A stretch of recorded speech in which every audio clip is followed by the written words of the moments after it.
The Bryan Institute's Fall 2011 Symposium will be taking place this Friday, September 30th, at the Chattanooga Convention Center. We at Triangle had the opportunity to speak with two of the professors who are behind this year's event and ask them, one, what the theme will be, and two, why we should care. Well, the general theme is dealing with reading Genesis 1 and 2. Even when you talk to a Christian about, they'll say, well, what are you? Are you a young earther or a progressive creationist or day age?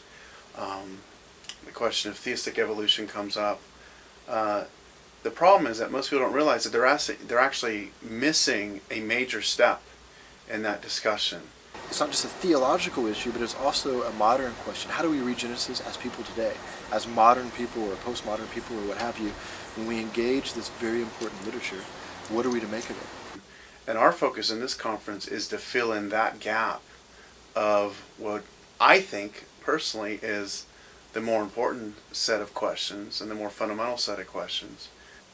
Hearing that the conference's emphasis is going to be less on science and less on theology, our next question was, who exactly will be speaking?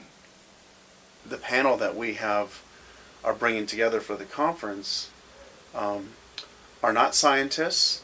They are not general philosophers or even systematic theologians. They are Old Testament scholars. If you go into our library and you want to look up a Genesis commentary, for example, those are the individuals we've brought for this conference. And so they're high class, very well qualified people. And they've given a lot of thought to the question of, number one, how did ancient Israel read Genesis? And number two, to what degree does modern science have any relationship to the biblical text? And the scientific one is an important aspect, but it's going to be secondary to our initial reading of Genesis in ancient Near Eastern culture. If you're planning on going to the symposium, you're probably wondering what to expect and whether or not it will be interesting. We had the same question. The normal type of conference is when you give each person 45 to 60 minutes and you might have a 5 or 10 minute Q&A. Well, we didn't want that. So it's a conversation piece. So it's not like a classroom where I'm sitting and I'm lecturing to my students, I'm giving PowerPoint slides or something like that, but it's a robust conversation.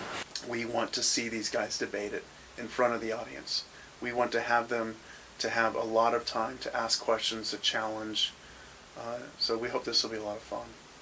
Now, seeing as the symposium is in fact a Bryan Institute event, you may be wondering why it is being held in Chattanooga, almost an hour drive from the Bryan College campus. The answer, according to Turner and Morgan, has mainly to do with the fact that Dayton just lacks the infrastructure to accommodate the nearly 300 out-of-town guests who are already registered for the event. The number 300, at least as it stood at the time of these interviews, also means that if you are a Bryan College student and expecting to attend the event, you can probably look forward to being in the minority.